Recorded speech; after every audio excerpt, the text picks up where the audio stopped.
მოკლედ რომ შევაჯამოთ შეერთებული შტატების სახელმწიფო დეპარტამენტის მაღალჩინოსნის ვიზიტი საქართველოში, ყველაფერი ისე ხდება, როგორც ჩვენ გვაწყობს და გვინდა.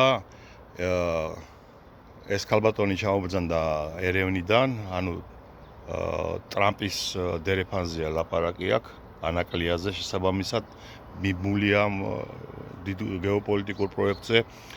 ეს დაადასტურეს ოპოზიციის ლიდერებმა, რომელიც პირადად შეხვდნენ დღეს დილით ამ ქალბატონს სახელმწიფო დეპარტამენტის მაღალჩინოსანს და რამდენიც არ უნდა იძახოს მოკლედ ბორიამ რომ აი ჩვენ ვალაგებთ ამერიკასთან და ასე შემდეგ, აი როგორ ჩამოდიან აქ საქართველოში, ეს არ ნიშნავს დალაგებას, ეს ნიშნავს ყურების ახევას.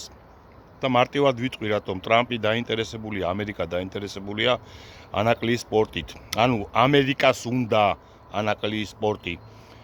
ბორიას ვალდებულება აქვს აღებული რუსეთისათვის, რომ აქ არ გახსნის ამერიკელებისათვის სპორტს. ანაკლიაში ღრმაწლოვანს რა უნდა ამერიკელებს შავ ზღვაში, აი ეს არის ბორიას მარადიული კითხვა, რომელშიც გაიჩხირა.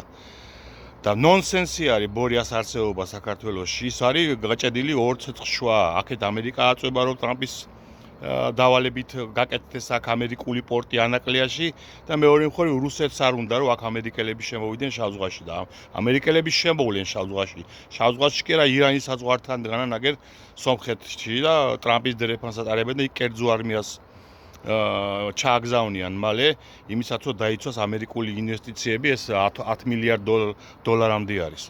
აი ასე ამერიკა არ დაუთმობს ბორიას რუსულ ბოსელში შესაყვანად. მარტივად. ამერიკა რუსეთს საქართველოს არ დაუთმობს. აი ეს არის მარტივად. შესაბამისად ამერიკისთვის საჭირო საქართველო არის დემოკრატიული საქართველო. იქ სადაც ადამიანებს, რა ქვია, არ ატყავებენ ცოცხლად, როგორც ზოგზოგიეთ ფეოდალურ ჩვენ სამეზობლოში. მორჩა. ბორია აქ ზედმეტია. და ეს იცის ბორიამ და იმიტომაც დაიწყო თავის გადაცარჩენად ამ რა ქვია სპეცრაზმელების დაპატიმრება. საკუთარ სპეცრაზმს დაუპირისპირდა შიშით რომ მას არ მოხვდეს ტრამპის ოყნა. გაავრცელეთ ეს ვიდეო ბევრმა ადამიანმა ნახოს რა ხდება რეალობაში.